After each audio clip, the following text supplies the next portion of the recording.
Hi friends, I'm Sangami. Today நம்ம பார்க்க போகிற டாபிக் என்ன அப்படின்னு பார்த்தீங்கன்னா காம்பவுண்ட் இன்ட்ரெஸ்ட்டோட பார்ட் 2. நம்ம வந்து ஆல்ரெடி இயர்லி என்ன அப்படிங்கிறத பார்த்துட்டோம். இப்போ பேலன்ஸ் இருக்கக்கூடிய ஹாஃப் இயர்லி அண்ட் குவார்ட்டர்லி அதுக்கான ஃபார்முலா பார்த்துட்டு அது ரிலேட்டடான சம்ஸ் பார்ப்போம். ஓகேவா? First half yearly formula A is equal to P of 1 plus R by 2 divided by 100 whole power 2n. அதாவது என்ன அப்படின்னா இங்கே என்ன கொடுத்துருப்பாங்க, P of 1 plus R by 100 whole power n கொடுத்துருந்தாங்களா, அதை அப்படியே டிவைட் 2ஆல் டிவைட் பண்ணும். ஏன்னா ஹாஃப் இயர்லி தானே, அப்போ ரேட் ஆஃப் இன்ட்ரெஸ்ட் என்ன ஆகும்ப்பா 6ன்னு இருந்துச்சுன்னா அது 3 ஆகும், R by 2. அதே மாதிரி இயர் பார்த்தீங்க அப்படின்னா இப்போ 1 இயர் அப்படிங்கிறது என்னவா மாறும், ஆஃப் மந்த்தாக மாறும். அதனால தான் ஃபார்முலா 2n. ஓகேவா? இது ஹாஃப் இயர்லிக்கான ஃபார்முலா. நெக்ஸ்ட் ஒன்று என்ன அப்படி பார்த்தீங்கன்னா குவார்ட்டர்லிக்கான ஃபார்முலா. குவார்ட்டர்லிக்கான ஃபார்முலா என்ன அப்படின்னு பார்த்தீங்கன்னா A is equal to P of 1 plus R by 4 divided by 100 whole power 4n. ஓகேவா? இதுவும் அதே மாதிரி தான். இப்போ குவார்ட்டர்ல என்ன 4ஆக பிரிக்கலாம். ஓகேவா? ஒரு இயரை. அதனால R by 4 whole power 4. Okay, இருக்க சம் பார்க்கலாம். ஓகே, இப்போ சம்குள்ளே போகலாம். இந்த compound interest on ₹24,000 compound half yearly. Okay, for 1.5 years at the rate of 10% per annum. இது என்ன கொடுத்துருக்காங்க, இவ்வளோ நேரமாக இயர்லி சம்ஸ் தான் போனதில் பார்த்துருவோம். இப்போ நம்ம என்ன பார்க்க போகிறோம் அப்படின்னா ஹாஃப் இயர்லி சம்ஸ் பார்க்க போகிறோம். ஓகே, ஹாஃப் இயர்லி அப்படின்னா என்ன, இயரில் பாதி. அப்போ இன்ட்ரெஸ்ட்டும் என்னவா இருக்கும், பாதியாக தான் இருக்கும். அது மட்டும் தான் இதில் நீங்கள் சேஞ்ச் பண்ண போகிறது. மற்றபடி நீங்கள் எப்போதும் போல் போட்டுக்கலாம். இவங்க எப்படி கொடுத்துருக்காங்கன்னா 1.5 yearsனு கொடுத்துருக்காங்க. ஆக்சுவலாக நம்ம பார்த்துருக்கேன்னா இன்றைக்கி ஹோல் இயர் தான் பார்த்துருப்போம். இப்போ 1.5 yearsனால் நம்ம முன்னாடி சிம்பிள் இன்ட்ரெஸ்ட்டில் தான் பார்த்துருப்போம். என்ன சொல்லியிருப்பேன், ஃப்ராக்ஷனில் இருந்தால் அதை மிக்ஸ்டு ஃப்ராக்ஷனில் மாற்ற போகிறோம். அதுதான் ஃபஸ்ட்டு ஸ்டெப். இப்போ நமக்கு பிரின்சிபல் தெரியும் 24,000. அனதர் ஒன் இயரும் தெரியும் 1.5 years. இதை நம்ம மிக்ஸ்டு ஃப்ராக்ஷனில் மாற்றுறோம் அப்படின்னா 3/2. ஓகேவா? அப்புறம் ரேட் ஆஃப் இன்ட்ரெஸ்ட் எவ்வளோ, 10%. ஓகேவா?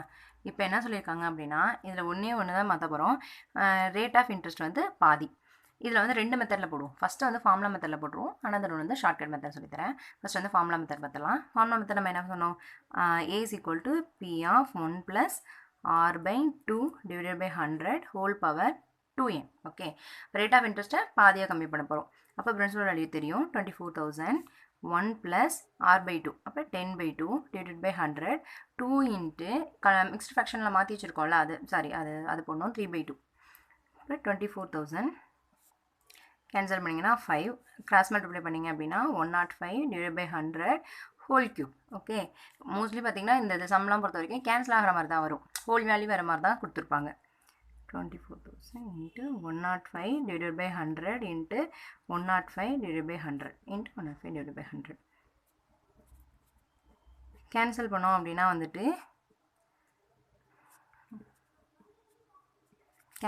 மல்டிப்ளை பண்ணோம் அப்படின்னா ஆன்சர் நான் ஆல்ரெடி மல்டிப்ளை பண்ணி வச்சுருக்கேன். 27783. ஓகேவா? இப்போ நமக்கு என்ன கிடச்சிருக்கு, அமௌண்ட் கிடச்சிருக்கு. அவங்க என்ன கேட்டிருக்காங்க, காம்பவுண்ட் இன்ட்ரெஸ்ட் கேட்டிருக்காங்க.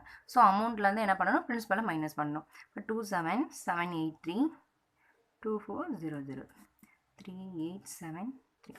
ஓகேவா? அப்போ நமக்கு காம்பவுண்ட் இன்ட்ரெஸ்ட் எவ்வளோ கிடச்சிருக்கு, 3783. ஓகே, இதுதான் காம்பவுண்ட் இன்ட்ரெஸ்ட்டோட ஃபார்முலா மெத்தடும் ஈஸியாக தான் இருக்கும், ஷார்ட்கட் மெத்தடும் ஈஸியாக தான் இருக்கும். ஸோ எது வேணுமோ நீங்கள் அதை சூஸ் பண்ணிக்கோங்க. நெக்ஸ்ட் நம்ம இது போகலாம் ஷார்ட்கட். ஓகே, இப்போ ஷார்ட்கட் மெத்தட் போகலாம். ஷார்ட்கட் மெத்தடில் என்ன, நம்ம ஆல்ரெடி பார்த்துருக்கோம். இயர்லியில் என்ன சொல்லியிருப்பேன் அப்படின்னா ஃபஸ்ட்டு இருக்கிறத மந்த்துக்கு கன்வெர்ட் பண்ணுங்கள். மந்த்துக்கு கன்வெர்ட் பண்ணிவிட்டு அதை டிவைட் பண்ணி அப்படியே கொஞ்சம் கொஞ்சமாக கொண்டுட்டு போகிறோம். இப்போ என்ன கொடுத்துருக்காங்க, 1.5 yearsனு கொடுத்துருக்காங்க. அப்போ 1.5 yearsங்கிறது என்ன, 6 month 6 month 6 month இப்படி பிரிக்கலாமா? 1.5 yearனா என்ன, 6 மந்த்தாக பிரிச்சிருக்கும். எல்லாத்தையும் மந்த்து கன்வெர்ட் பண்ணிட்டோம். இப்போ நம்ம ஆஸ் யூஷுவல் சொன்னபடி தான் ஒரே ஒரு சேஞ்ச் மட்டும் பண்ண போகிறோம் அந்த ஷார்ட்கட் மெத்தடில். என்ன அப்படின்னா ரேட் ஆஃப் இன்ட்ரெஸ்ட் 10% இருக்குது பார்த்தீங்களா, அதை மட்டும் 10 டிவைடட் பை 2 போட போகிறோம். ஓகேவா? டிவைட் பை 2 போட்டால் என்ன, 5%. ஏன் அப்படின்னா இது ஹாஃப் இயர்லி, அப்போ பாதி தான் ரேட் ஆஃப் இன்ட்ரெஸ்ட் போட்டுக்கணும். இப்போ ஃபஸ்ட்டு எத்தனை மந்த்தாக பிரிச்சிருக்கோம், 3 monthsஸாக பிரிச்சிருக்கோம். அப்போ 3 monthக்கும் நம்ம ஷார்ட்கட் மெத்தட் போட்டோம்ல, அது அந்த வீடியோ பார்த்தீங்க அப்படின்னா இது புரியும். அதனால தான் அந்த வீடியோ பார்த்துட்டு இதை பாருங்கள். ஓகே, ஃபஸ்ட்டு அப்போ 6 month, ஃபஸ்ட் இயர் 6 monthக்கு பார்க்கணும், அடுத்து செகண்ட் இயர் பார்க்கணும், அப்புறம் தேர்டுக்கு பார்க்கணும். ஃபஸ்ட்டு 6 monthக்கு பார்க்க போகிறோம்.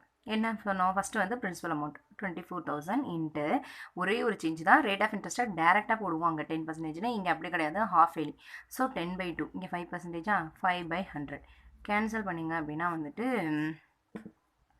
எவ்வளோ வரும் 1200 ஓகேவா. இப்போ எவ்வளோ கிடச்சிருக்கு 1200 ஃபஸ்ட்டு 6 மந்த்துக்கு கிடச்சிருக்கு. இதுதான் ஃபஸ்ட்டு 6 மந்த்துக்கான காம்பவுண்ட் இன்ட்ரெஸ்ட். நம்ம இன்னொன்று என்ன சொல்லியிருக்கோம், அடுத்து வந்து இந்த காம்பவுண்ட் இன்ட்ரெஸ்ட்டை பிரின்சிபலோட ஆட் பண்ணோம் அப்படின்னா அதுதான் நெக்ஸ்ட்டு 6 மந்த்துக்கான பிரின்சிபல். அப்போ 24,1200 ஓகேவா. அப்போ 25200 இது கிடச்சிருக்கு. அப்போ இதுதான் நெக்ஸ்ட்டுக்கான 6 மந்த்துக்கான பிரின்சிபல். அப்போ நெக்ஸ்ட்டு 6 மந்த் பார்ப்போம். 25200 இன்ட்டு 5 டிவைடட் பை 100 கேன்சல் பண்ணிங்க அப்படின்னா 1260 வருது. இப்போ இதை பண்ணி கண்டுபிடிச்சிட்டோம். அப்போ அகைன் இதையும் அதே மாதிரி தான். இது வந்து நெக்ஸ்ட்டு 6 மந்த். அப்போ 1 இயருக்கு கண்டுபிடிச்சிட்டோம். இன்னும் 6 மந்த் மட்டும் தான் இருக்குது. அப்போ இந்த அடுத்த 6 மந்த்துக்கான பிரின்சிபல் என்ன, இது ரெண்டுத்தையும் ஆட் பண்ணுறது தான். 25200 1260 462 ஓகேவா. 26460 இது வந்து என்ன, நெக்ஸ்ட்டு 6 மந்த்துக்கான ஒரு பிரின்சிபல். அப்போது 6 மந்த்துக்கு பார்த்தீங்க அப்படின்னா 26460 இன்ட்டு 5 டிவைடட் பை 100. இப்போ கேன்சல் பண்ணோம் அப்படின்னா 3 ஓகேவா. 1323 இப்போ கிடச்சிச்சு. இது வந்து என்ன, 3 நமக்கு தேவை 3 மந்த்ஸ் 3 ஆஃப் கன்வெர்ட் பண்ணியிருக்கோம். அப்போ 3 ஆஃப் 6 மந்த்துக்கு தான் நமக்கு தேவை. அப்போ 3த்தையும் கண்டுபிடிச்சிட்டோம். காம்பவுண்ட் இன்ட்ரெஸ்ட்னா என்ன, 3த்தையும் ஆட் பண்ணிங்க அப்படின்னா உங்களுக்கு காம்பவுண்ட் இன்ட்ரெஸ்ட் கிடச்சிடும். ஆட் பண்ணலாம் 73 ஓகே 3783 இதுதான் என்ன, காம்பவுண்ட் இன்ட்ரெஸ்ட். ஓகே. இப்போ நம்ம என்ன பண்ணியிருக்கோம், ஃபஸ்ட்டு வந்து ஃபார்முலா மெத்தடும் பார்த்தாச்சு, இங்கே வந்து நம்ம என்ன ஷார்ட்கட் மெத்தடும் பார்த்தாச்சு. இப்போ ரெண்டில் நீங்கள் எது வேணால் சூஸ் பண்ணிக்கலாம். போன தடவை இதே தான் சொல்லியிருப்பேன். பட் ஆனால் ஒரே ஒரு சேஞ்ச், ரேட் ஆஃப் இன்ட்ரெஸ்ட்டை மட்டும் பாதியாக கன்வெர்ட் பண்ணிக்கணும். மோஸ்ட்லி இது வந்து நீங்கள் ஷார்ட்கட் போடுறது ரொம்ப ஈஸி.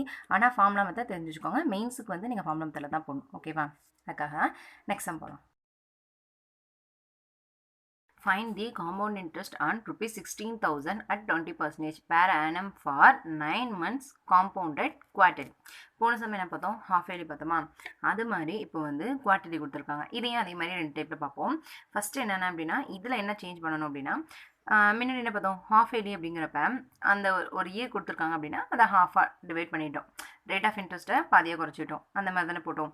இப்போ அதே மாதிரி தான் குவார்ட்டர்லி மீன்ஸ் என்ன, 4 அப்போ ரேட் ஆஃப் இன்ட்ரெஸ்ட்டை 4ஆல் டிவைட் பண்ணணும். அதுதான் இதில் ஒரே ஒரு சேஞ்ச். ஃபார்முலா ஆல்ரெடி நமக்கு தெரியும். இப்போ போடலாம். பிரின்சிபல் ஈக்குவல் டு 16,000 நெக்ஸ்ட் வந்து என்ன, rate of interest. Rate of interest என்ன, 20%. ஓகேவா. இப்போ என்ன கொடுத்துருக்காங்க, குவார்ட்டர்லி. அப்போ குவார்ட்டர்லி மீன்ஸ் 4ஆல் டிவைட் பண்ணணும். அப்படி தானே.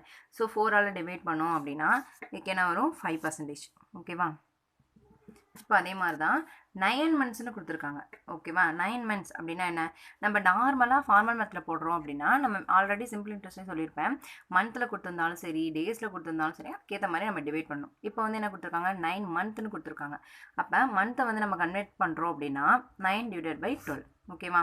அப்போ 9 by 12 கூட வச்சுக்கலாம். அப்புறமே கூட நம்ம கேன்சல் பண்ணிக்கலாம். அதனால் ப்ராப்ளம் இல்லை. 3/4. ஓகேவா. நெக்ஸ்ட் இப்போ டேரெக்டாக ஃபார்முலா மெத்தட் போகலாம். First A is equal to P of 1 plus R divided by 4 divided by 100 whole power 4n. ஓகேவா. நம்ம அந்த ஃபார்முலாவில் நம்ம என்ன பண்ணோம், வெறும் R மட்டும் இருந்துச்சு. Yearly, half yearly means divide by 2, quarterly means divide by 4. அவ்வளோதான், ஒரே ஃபார்முலா தான். அங்கே வந்து ஹாஃப் இயர்லினா 2, குவார்ட்டர்லினா 4. அவ்வளோதான் சேஞ்ச் இருக்கும். இப்போ டேரெக்டாக போகலாம். 16,000 இன்ட்டு 1 ப்ளஸ் ஆர் என்ன 20% டிவைட் பை 4. டேரெக்டாக 5% நாள் போட்டாலும் ஓகே தான். நான் இந்த ஃபார்முலா மெத்தடில் போடுறதுனால எதுக்கும் இதில் சொல்கிறேன். கேன்சல் பண்ணிக்கோங்க. இங்கேயே 16,000 into 1 plus 5 divide by 100 whole cube. Okay. இப்போ 16,000 into 105 divide by 100 into 105 divide by 100 into 105 divide by 100. ஓகேவா. கேன்சல் பண்ணோம் அப்படின்னா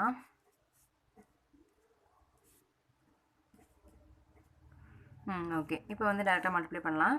மேலே உள்ளதை மல்டிப்ளை பண்ணோம் அப்படின்னா 20/100 கேன்சல் பண்ணிங்க அப்படின்னா 18,522. ஓகேவா. இதுதான் இப்போ நமக்கு கிடச்சிருக்கு. இது என்ன அமௌண்ட் ஈக்குவல் டு 18,522. இது வந்து அமௌண்ட் தான். நமக்கு என்ன கேட்டிருக்காங்க, காம்பவுண்ட் இன்ட்ரெஸ்ட் கேட்டிருக்காங்க. காம்பவுண்ட் இன்ட்ரெஸ்ட் கேட்டிருக்காங்க அப்படிங்கிறப்ப ஆஸ் யூஷுவல் அமௌண்ட்லேருந்து பிரின்சிபல் இன்ட்ரெஸ்ட்டை மைனஸ் பண்ணணும். ஓகேவா. ஓகேவா. இப்போ வந்து நம்ம டேரெக்டாக சப்ட்ராக்ட் பண்ண வேண்டியதான். அப்போ 18,522 பிரின்சிபல் என்ன 16,000.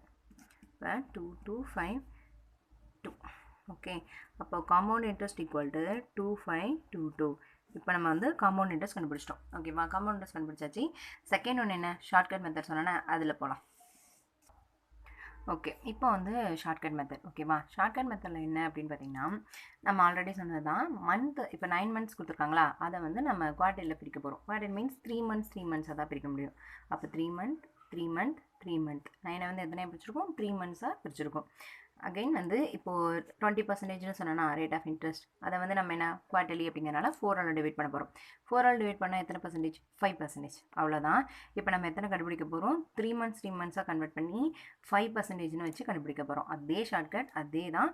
4ஆல் டிவைட் பண்ணணும். அதே மாதிரி 3 மந்த்ஸ் 3 மந்த்ஸாக பிரிக்கணும். லாஸ்ட் இயர் நம்ம தான் லாஸ்ட் கொஸ்டின் பார்த்தோம் 6 மந்த் 6 மந்த் 6 மந்த்தாக பிரிச்சோமா. இப்போ குவார்ட்டர்லி அப்படிங்கிறதுனால 3 மந்த் 3 மந்த்தாக பிரிக்க போகிறோம். அவ்வளோதான் சேஞ்சஸ். இப்போ பார்க்குவோம். ஃபஸ்ட்டு 3 மந்த்ஸ்க்கானது. ஃபஸ்ட் என்ன? 16,000 இன்ட்டு 5%, 5/100. இதுதான் மெயின். இதை மறந்துடவே கூடாது. 2ஆல் டிவைட் பண்ணிடவும் கூடாது. அதே ரேட் ஆஃப் இன்ட்ரெஸ்ட்டும் போட்டுறக்கூடாது. என்ன போடணும் அப்படின்னு பார்த்தீங்கன்னா 4ஆல் டிவைட் பண்ணி அதை தான் எடுத்துக்கணும். இப்போ கேன்சல் பண்ணோம் அப்படின்னா 800. ஓகேவா? இப்போ நமக்கு எவ்வளோ கிடச்சிருக்கு? 800 கிடச்சிருக்கு. இப்போ அதே தான் ரெண்டுத்தையும் ஆட் பண்ணி போட போகிறோம். 16,000 இன்ட்டு 800, 16,800. இது வந்து நெக்ஸ்ட்டு 3 மந்த்ஸுக்கான பிரின்சிபல். அப்போ 16,800 இன்ட்டு 5 டிவைடட் பை 100. இதை கேன்சல் பண்ணிங்க அப்படின்னா வந்துட்டு 840. ஓகேவா? இப்போ 840 கிடச்சிருச்சு. இப்போ இதையும் அடுத்து ஆட் பண்ண போகிறோம். ஏன் அப்படின்னா இதுதான் வந்து அடுத்த 3 மந்த்ஸுக்கான principal.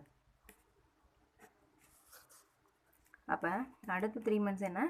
17640 into 5 divided by 100. Cancel பண்ணோம் அப்படின்னா ஓகேவா 882. இப்போ நம்ம என்ன பண்ணிட்டோம்? 3 மந்த்ஸுக்கான காம்பவுண்ட் இன்ட்ரெஸ்ட்டாக தனித்தனியாக கண்டுபிடிச்சோம். மொத்தமாக ஆட் பண்ண காம்பவுண்ட் இன்ட்ரெஸ்ட் கிடச்சிடும். 2 2 சரி வெயிட் அங்கே. ஓகே. இப்போ காம்பவுண்ட் இன்ட்ரெஸ்ட் கிடச்சிட்டு காம்பவுண்ட் இன்ட்ரெஸ்ட் என்ன? 2522. அவ்வளோதான். இப்போ நம்ம வந்து ஹாஃப் இயர்லியில் ஒரு சம் பார்த்துட்டோம், குவார்ட்டர்லியில் ஒரு சம் பார்த்துட்டோம். ஏன்னா திரும்பி நான் இதில் சம் போடலை. ஏன் அப்படின்னா ஒரே மாதிரி ரிப்பீட் ஆகிற மாதிரி இருக்கும். ஜஸ்ட் நான் மெத்தட் மட்டும் தான் சொல்லியிருக்கேன். நம்ம வந்து ஓரளவு முடித்ததுக்கு அப்புறம் நிறைய சம்ஸ் பார்க்கலாம். ஓகேவா? இப்போ ஃபஸ்ட்டு என்ன பண்ணோம்? அந்த ஹாஃப் இயர்லியில் வந்து ஜஸ்ட்டு 2ஆல் டிவைட் பண்ணோம். அதே மாதிரி ரேட் ஆஃப் இன்ட்ரெஸ்ட்டை இங்கே 4ஆல் டிவைட் பண்ணி சேம் மெத்தட் சேம் தான், எல்லாத்துக்குமே சேம் தான். ஃபார்முலாஸ் மட்டும் சேஞ்ச் ஆகும். இருக்கிறதுல சிம்பிள் இன்ட்ரெஸ்ட் விட காம்பவுண்ட் இன்ட்ரெஸ்ட் ஈஸியாக தான் இருக்கும், பட் ப்ராக்டிஸ் பண்ணால். ஓகேவா? நெக்ஸ்ட் சம் போகலாம். In how many years will a sum of rupees 800 at 10% per annum compounded semi-annually become 926.10? ஓகேவா? செமி ஆனுவல்னாலும் அதே தான், ஹாஃப் இயர்லி தான், அது ஒன்றும் ப்ராப்ளம் இல்லை. பட் இங்கே என்ன கொடுத்துட்டாங்க அப்படின்னா ஈஸியாக கொடுத்துட்டாங்க. பிரின்சிபல் கொடுத்துட்டாங்க, அமௌண்ட் டேரெக்டாக கொடுத்துருக்காங்க. ஓகேவா? நமக்கு வந்து அமௌண்ட் ஆல்ரெடி தெரியும், அமௌண்ட்டுக்கான ஃபார்முலா தான் தெரியும். ஸோ அமௌண்ட் கொடுத்ததுனால ரொம்ப ஈஸி. இப்போ அமௌண்ட் ஃபார்முலாலே போடலாம். செமி ஆனுவலி ஞாபகம் வச்சுக்கோங்க. Half yearly formula 1 + r/2 divided by 100 whole power 2n. ஓகேவா? அமௌண்ட் எவ்வளோ? 926.10. பிரின்சிபல் எவ்வளோ? 800. 1 + ரேட் ஆஃப் இன்ட்ரெஸ்ட் எவ்வளோ அப்படின்னு பார்த்தீங்கன்னா 10%. நான் இங்கேயே கேன்சல் பண்ணி போட்டுடுறேன். ஏன் அப்படின்னா அப்புறம் ரொம்ப கால்குலேஷன் பெருசாகிட்டே இருக்கும். அப்போ வந்து r = 5%. ஓகேவா? 2 இன்ட்டு இது பார்த்திங்கன்னா இயர் தான் நமக்கு தெரியாது, அதுதான் அவங்க கேட்டிருக்காங்க. ஸோ 2n அப்படி வச்சுக்கோங்க. Next 926.10 divided by 800 = 105 divided by 100 whole power 2n. இப்போ நம்ம என்ன பண்ணியிருப்போம்? நமக்கே தெரியும் பாயிண்ட் இருக்குது அப்படின்னா வந்துட்டு அதை வந்துட்டு 100ஆல் டிவைட் பண்ணுவோம். சரி, அதிலே போட்டுடலாம். ஏன் அப்படின்னா நமக்கு வந்து கேன்சல் பண்ணுற மாதிரி இருந்துச்சுன்னா ஈஸி. இப்போ நமக்கு என்ன கண்டுபிடிக்கணும்? பவர் கண்டுபிடிக்கணும். பவர் கண்டுபிடிக்கிறப்ப பாயிண்டில் இருந்துச்சுன்னா கொஞ்சம் டிஃபிகல்ட்டாக இருக்கும். அதனால நம்ம கன்வெர்ட் பண்ணி வச்சுக்கிறோம். ஓகே. இப்போ கன்வெர்ட் பண்ணோம் அப்படின்னா 92610 டிவைடட் பை 800. ஓகேவா? இப்போ 105 divided by 100 whole power 2n. இதை மட்டும் கேன்சல் பண்ணிக்கலாம். நான் வந்து ஆல்ரெடி சொல்லியிருந்தேன் ஒன் டைம். என்ன அப்படின்னா இந்த பக்கம் இந்த கீழே உள்ள பேஸ் 100க்கும் இதுவும் ஈக்குவலாக வந்துட்டுனா நம்ம போட்டது கரெக்டுன்னு. இப்போ நம்ம வந்து பார்த்திங்கன்னா 100ம் இங்கே வந்து 8 சம்மந்தமே இல்லாமல் 80,000 இருக்குது. அப்போ வந்து இதுக்கு கொஞ்சம் கூட லிங்கே ஆகலை. அப்போ எப்படி பவர் கண்டுபிடிக்க முடியாது. அப்போ என்ன பண்ணணும் அப்படின்னா இதுக்கு ஈக்குவலாக இது வரலைன்னா இதுக்கு ஈக்குவலாக இதை வர வைக்கணும். இப்போ கேன்சல் பண்ணிங்க அப்படின்னாலும் பாயிண்டில் தான் வரும். அதனால் கேன்சல் பண்ணி முடிஞ்சால் பண்ணுங்கள். அப்போயும் பண்ண முடியல. ஸோ அதனால் வந்து என்ன பண்ணுறோம்? இந்த பக்கம் கேன்சல் பண்ணுறோம். ஓகேவா? 120. இப்போ பாருங்களேன், இப்போ 20க்கும் 80க்கும் ஏதோ ஒரு லிங்க் இருக்குது கண்டிப்பாக. 2 கியூப் இருக்குது கண்டிப்பாக. ஓகேவா, 2 கியூப் என்ன 8 தான். அப்போ லிங்க் இருக்குது. அப்போ வந்து இந்த சைடு வந்து நம்ம கரெக்டாக மட்டும் செக் பண்ணால் போதும். இந்த பக்கம் என்ன 20, இந்த பக்கம் 80,000 நமக்கு சாரி வேணும், 8,000 வேணும். அப்போ 20 × 20 போட்டு பார்த்தோம் அப்படின்னா ஸோ 400 அகைன் 20 8. அப்போ என்ன வந்திருக்கு 8,000 கீழே கிடச்சிருச்சு. அப்போ பவரும் அதே தான் இருக்கும். அதை நீங்கள் போட்டு பார்த்தாலும் ஓகே தான், போட்டு பார்க்கலைனாலும் அதே தான் வரும். அப்படி தான் கொடுத்துருப்பாங்க சம். ஓகேவா, ஸோ அப்போ 21 divided by 20 இது என்ன whole cube equal to 21 divided by 20 whole power 2n. இது வந்து ஒரு தடவை செக் பண்ணி பார்த்துக்கோங்க, ஆனால் அது கரெக்டாக தான் வரும். நான் டேரெக்டாக போட்டுட்ருக்கேன். அப்போ பவர் கீழே சேமாக இருந்துச்சுன்னா என்ன பவரையும் நம்ம ஈக்குவல் பண்ணிக்கலாம், அப்படி தானே. அப்போ 3 is equal to 2n. அப்போ என்னோட வேல்யூ என்ன 3/2. இப்போ டேரெக்டாக 3/2 போட்டாலும் ஓகே தான். இதில் மிக்ஸ்டு ஃப்ராக்ஷன்லேருந்து இதுக்கு கன்வெர்ட் பண்ணிக்கோங்க. சாரி, மிக்ஸ்டு ஃப்ராக்ஷன் கன்வெர்ட் பண்ணிங்க அப்படின்னா என்ன 1.5 years அவ்வளோதான். இதுதான் வந்து என்ன அப்படின்னா ஃபார்முலா மெத்தடில். அண்டு ஷார்ட்கட் மெத்தட் நான் வந்து போடலை. ஷார்ட்கட் மெத்தடும் போட்டுகிட்டே இருந்தோம் அப்படின்னா ரொம்ப லென்த்தியாக போயிட்டே இருக்கும் அப்படிங்கிறதுக்காக தான் நான் போடலை. பட் ஆனால் நீங்கள் ட்ரை பண்ணி பாருங்கள். ஷார்ட்கட் மெத்தடும் சேம் அதே தான். நமக்கு என்ன கொடுத்துருக்காங்க அப்படின்னா அமௌண்ட் கொடுத்துட்டாங்க. நமக்கு வந்து பிரின்சிபல் வேல்யூ தெரியும், காம்பவுண்ட் இன்ட்ரெஸ்ட் கண்டுபிடிக்கணும், அவ்வளோதானே. அமௌண்ட்லேருந்து அமௌண்ட்லேருந்து பிரின்சிபல் மைனஸ் பண்ணிங்கன்னா காம்பவுண்ட் இன்ட்ரெஸ்ட் கிடச்சிடும். காம்பவுண்ட் இன்ட்ரெஸ்ட் கிடச்சிருச்சு அப்படின்னா அது எவ்வளோ வரும்னு மட்டும் சொல்லிடுறேன். 926.10 800 கேன்சல் பண்ணிங்க, சாரி சப்ட்ராக்ட் பண்ணிங்க அப்படின்னா 126.10. இது வந்து காம்பவுண்ட் இன்ட்ரெஸ்ட். ஓகேவா, இந்த காம்பவுண்ட் இன்ட்ரெஸ்ட் வர வரைக்கும் இந்த 10%, அப்போ 10/2, அப்போ 5%. பிரின்சிபல் தெரியும், பிரின்சிபல் 10% பதிலாக 5% வச்சு அதை போட்டுட்டு காம்பவுண்ட் இன்ட்ரெஸ்ட், இந்த காம்பவுண்ட் இன்ட்ரெஸ்ட்டோட ரேட் வர வரைக்கும் இந்த சம்மை போட்டிங்க அப்படின்னா எதோட ஸ்டாப் ஆகுதோ அதுதான் இந்த இதில் இயர். ஓகேவா, இதை நான் போடலை, இதெல்லாம் நீங்கள் ட்ரை பண்ணி பாருங்கள். இல்லை உங்களுக்கு வரலை அப்படின்னா கமெண்ட் பண்ணுங்கள், நான் நெக்ஸ்ட் வீடியோவில் போட்டு காமிக்கிறேன். ஓகேவா, ஓகே. அப்படி இல்லை அப்படின்னு வச்சுக்கோங்களேன். அப்படி இல்லை அப்படின்னா நீங்கள் என்ன பண்ணணும் அப்படின்னா இந்த அமௌண்ட் வர வரைக்கும் அந்த சம்மை போடுங்க. இந்த அமௌண்ட் 926.10. ஓகேவா, இந்த மாதிரி டேரெக்டாக இப்படி ஃபஸ்ட்டு கண்டுபிடிச்சிட்டு போடலைனாலும் பரவாயில்ல. டேரெக்டாக பிரின்சிபல் இருக்குது, ரேட் ஆஃப் இன்ட்ரெஸ்ட், அது மட்டும் தான் நமக்கு ஷார்ட்கட் மெத்தடில் வேணும். அதை வச்சு நீங்கள் பண்ணிகிட்டே வந்தீங்க அப்படின்னா எந்த இடத்துல இந்த அமௌண்ட் கிடைக்குதோ அதோட நீங்கள் ஸ்டாப் பண்ணிக்கோங்க, அவ்வளோதான். அப்படி கூட போட்டுக்கலாம். அப்படி கூட போட்டிங்க அப்படின்னா அது ரொம்ப ஈஸி. இதை விட இதுதான் வந்து ஷார்ட்கட். நான் போடல, நீங்கள் ப்ராக்டிஸ் பண்ணிக்கோங்க. நெக்ஸ்ட் சம் பார்க்கலாம். What is the difference between compound interest on ₹5,000 for 1.5 years at 4% per annum? Compound yearly and half yearly. இப்போ என்ன கேட்டிருக்காங்க அப்படின்னா ரெண்டையும் மிக்ஸ் பண்ணி கேட்டிருக்காங்க. இயர்லியும் கண்டுபிடிக்கணும், ஹாஃப் இயர்லியும் கண்டுபிடிக்கணும். அதோட டிஃப்ரென்ஸ் கேட்டிருக்காங்க, அதுதான் முக்கியம். இயர்லி கண்டுபிடிச்சி ஹாஃப் இயர்லி கண்டுபிடிச்சி ரெண்டுக்கான டிஃப்ரென்ஸ் எவ்வளோ அப்படின்னு கேட்டிருக்காங்க. சேம் பிரின்சிபல் தான். அப்புறம் 1.5 years தான், 4% இது தான் கொடுத்துருக்காங்க. நமக்கு என்ன சேஞ்ச் ஆகும் இயர்லிக்கும் ஹாஃப் இயர்லிக்கும் அப்படின்னா இந்த இயர்லாம் சேஞ்ச் ஆக போகிறதில்ல, ஒன்றில் தான் சேஞ்ச் நடக்கும். எது அப்படின்னா rate of interest. Rate of interest மட்டும்தான் பாதியாகும், அவ்வளோதான். அப்போ நம்ம வந்து என்ன பண்ணலாம் அப்படின்னா அதை மட்டும் சேஞ்ச் பண்ணி ரெண்டையும் கண்டுபிடிச்சி போட வேண்டியதான். இப்போ நான் வந்து இன்றைக்கி வந்து இது ரெண்டையுமே வந்து ஃபார்முலா மெத்தட்லேயே போட்டுடுறேன். நீங்கள் ஷார்ட்கட் மெத்தடில் ட்ரை பண்ணிக்கோங்க. ஏன் அப்படின்னா திரும்பி ரொம்ப சொல்லிகிட்டே இருக்க மாதிரி இருக்கும். ஏன்னா அதே பர்சன்டேஜ் தான் திரும்பி வேறு ரிப்பீட் ஆகும். ஸோ அதனால் நீங்கள் போட்டுக்கோங்க. நான் டேரெக்டாக ஃபார்முலா மெத்தடில் போட்டுறேன். அண்ட் நியூ ஃபார்முலா ஒன்று இருக்குது, அதை மட்டும் பார்த்துடலாம். என்ன அப்படின்னா amount equal to principal 1 + r/100 1 + 1/2 r divided by 100. ஏன் இந்த மாதிரி ஃபார்முலா வரும், எப்போ வரும் அப்படின்னு பார்த்தீங்கன்னா இந்த மாதிரி 1.5 years கொடுத்துருக்காங்களே, இது வந்து நம்ம என்ன பார்த்தோம் அப்படின்னா ஹாஃப் இயர்லிக்கு பார்த்தோம். ஓகேவா, 1.5 years இருக்கும்போது ரொம்ப ஈஸி. ஹாஃப் இயர்லி ஃபார்முலாவில் போட்டாலும் ஓகே, 2n தான் வரப்போகுது. அண்டு அப்படி இல்லைன்னா 6 months தான் கன்வெர்ட் பண்ணிக்க போகிறோம். ரொம்ப ஈஸி தானே. இது மாதிரி கொடுத்துட்டா நமக்கு ஈஸி. பட் ஆனால் என்ன கேட்டிருக்காங்க ஹாஃப் இயர்லிக்கு ஓகே. பட் இயர்லிக்கு என்ன பண்ணுவீங்க, இது மிக்ஸ்ட் ஃப்ராக்ஷன்லேருந்து கன்வெர்ட் பண்ணால் கூட ஃப்ராக்ஷனுக்கு 3/2 தான் வரும். ஓகேவா, அப்போ 3/2 போடுறப்ப ரொம்ப டிஃபிகல்ட்டாக இருக்கும், உங்களால் போட முடியாது. அப்போ என்ன செய்யணும் அப்படின்னா அதுக்கு தான் இந்த ஃபார்முலா யூஸ் பண்ணணும். அப்போ என்ன செய்யணும் 1 + r/100 1 + 1/2 r/100. எப்படின்னா ஒன்றும் கிடையாது, இந்த ஃபார்முலாவுக்கும் டெஃபினேஷன் சொல்லிடுறேன். இப்போது ஃபஸ்ட் இந்த சம்மை வச்சு சொல்லிடுறேன். பிரின்சிபல் வேல்யூ வந்து 5,000. ஓகேவா, 1 + r/100 எப்படின்னா ஃபஸ்ட்டு வந்து ஹோல் இயர் 1.5 years இருக்குல்ல, இதை வந்து நீங்கள் 3/2லாம் போட வேணாம். இதை வந்து 2ஆக பிரிப்போம், 1.5 year. அப்போ 1 yearக்கு ஃபஸ்ட் கண்டுபிடிக்கலாம். 1 yearக்கு என்ன r/100. அப்போ வந்து ஆரோட வேல்யூ 4. ஓகே, இப்போ என்ன பண்ணணும் அப்படின்னா ஹாஃப் இயர்லி, இப்போ தனியாக வந்து ஹோல் இயருக்கு இங்கே r/100 தான். பட் ஆனால் நம்ம என்ன சொல்லியிருக்கோம் இங்கேயும் அதே தான். அப்போ ஹாஃப் மந்த் தானே இருக்குது பேலன்ஸ். அப்போ ஹாஃப் மந்த்னா என்ன ரேட் ஆஃப் இன்ட்ரெஸ்ட்டும் பாதியாகும். அதை தான் இப்போ ஃபார்முலாவாக கொடுத்துருக்காங்க. இப்போ 1/2 r என்ன 4 ஓகேவா 4/100 இல்லை டேரெக்டாக வந்து நீங்கள் வந்து இப்படியும் போட்டுக்கலாம். 1 இயருக்கு வந்து இப்போ வந்து 4/100.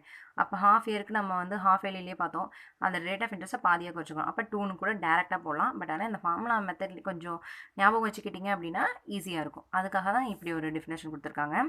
டேரெக்டாக போட்டுக்கலாம். 5000 1 + 4/100. இதை கேன்சல் பண்ணிங்க அப்படின்னா 2 1 + 2/100. அவ்வளோதான். இதை 1.5 இயர்ஸை வந்து தனித்தனியாக பிரிச்சுருக்கோம். 1 இயர் ஒன்று அண்ட் வந்து ஹாஃப் இயருக்கு தனியாக பிரிச்சுருக்கோம். அவ்வளோதான். இதில் ஒரே ஒரு சேஞ்ச் தான் பண்ணியிருக்கோம். மற்றபடி சேம் ஃபார்முலா தான். அப்போது 5000 × 104/100 × 102/100. ஓகேவா? அவ்வளோதான். டேரெக்டாக சம் போட வேண்டியதான்.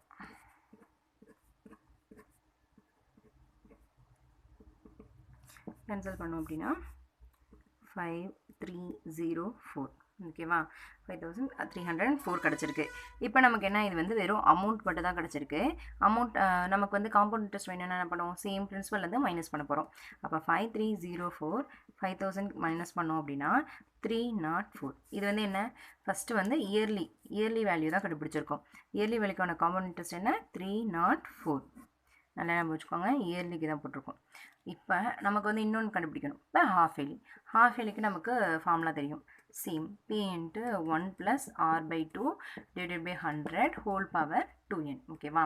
இப்போ அமௌண்ட்ஸ் ஈக்குவல் டு பிரின்சிபல் என்ன, 5000 × 1 + ஆரோட வேல்யூ 4. அப்போ 4/2னா 2/100 whole power 2 × இதை வந்து நீங்கள் சேஞ்ச் பண்ணிக்கோங்க, ப்ராப்ளம் இல்லை.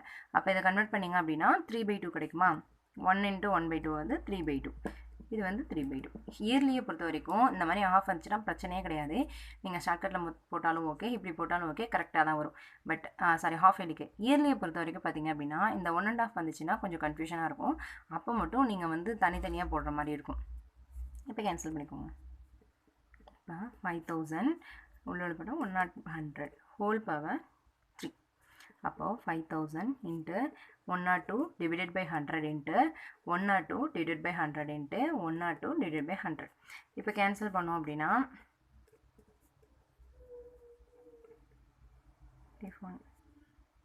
கேன்சல் பண்ணிங்க அப்படின்னா 506.04. கொஞ்சம் பாயிண்டில் வரும், அது மட்டும் நீங்கள் பார்த்துக்கோங்க. அது கேன்சல் பண்ணி போட்டால் லேட் ஆகும், அதனால் டேரெக்டாக ஆன்சர் போட்டேன்.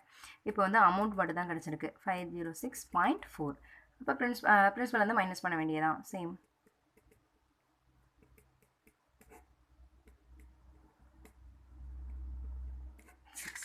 அப்போது காம்பவுண்டட் ஹாஃப் இயர்லியில் என்ன கிடச்சிச்சு, 30.604. ஓகேவா?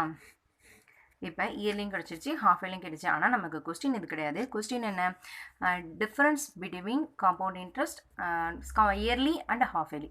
அப்போ நமக்கு ஆல்ரெடி இயர்லியும் தெரியும், ஹாஃப் இயர்லியும் தெரியும். ரெண்டுத்தையும் சப்ட்ராக்ட் பண்ண வேண்டியதான். 304. ஓகேவா? 04 மைனஸ் பண்ண அப்படின்னா 2.04. அவ்வளோதான் டிஃப்ரென்ஸ். இதுதான் என்ன, டிஃப்ரென்ஸ் ஈக்குவல் டு 2.04 rupees. இதுதான் வந்து இதோட ஆன்சர். இது வந்து மோஸ்ட்லி பார்த்தீங்கன்னா காம்பவுண்ட் இன்ட்ரெஸ்ட்டில் பேசிக்கான சம் அண்ட் இம்பார்ட்டன்ட் சம் எல்லாமே நம்ம பார்த்துட்டோம் இந்த வீடியோவில். மிஸ்செலேனியஸ் சம்ஸ்லாம் வந்து என்ன பார்க்கலாம் அப்படின்னா நெக்ஸ்ட் வீடியோவில் பார்க்கலாம். ஓகேவா? ஓகே, இது வந்து இன்றைக்கான ஹோம்ஒர்க் சம். ஓகேவா? இதையும் போட்டுட்டு ஆன்சர் போட்டுருங்க. ஆனால் வந்து நிறைய பேர் போட மாட்டீங்க. பட் ஆனால் இது எனக்காக சொல்லலை, நீங்கள் வந்து ப்ராக்டிஸ் பண்ணிங்க அப்படின்னா அது உங்களுக்கு தான் நல்லது. ஸோ அட்லீஸ்ட் ஒரு சம்மாச்சும் பார்க்கலாமே அப்படிங்கிறதுக்காக தான் கொடுக்குறேன். ஒரு சம் போட்டு அதில் நீங்கள் வந்து அன்றைக்கி நல்லா பண்ணிட்டோம் அப்படின்னா அதுக்காக தான் சொல்கிறேன். ஒரு என்கரேஜ்மெண்ட்டாக இருக்கும் உங்களுக்கும் சரி எங்களுக்கும் சரி. அதுக்காக தான் ஒர்க் அவுட் பண்ணி பாருங்கள். மேபி கமெண்ட் பண்ணலைனாலும் பரவாயில்ல, பட் ஆனால் ஒர்க் அவுட் பண்ணி பாருங்கள் நீங்கள் பர்சனலாக. அதான் எங்களுக்கு வேணும். அண்டு லைக் பண்ணுங்கள், ஷேர் பண்ணுங்கள், கமெண்ட் பண்ணுங்கள், சப்ஸ்கிரைப் பண்ணுங்கள், மறந்துடாதீங்க.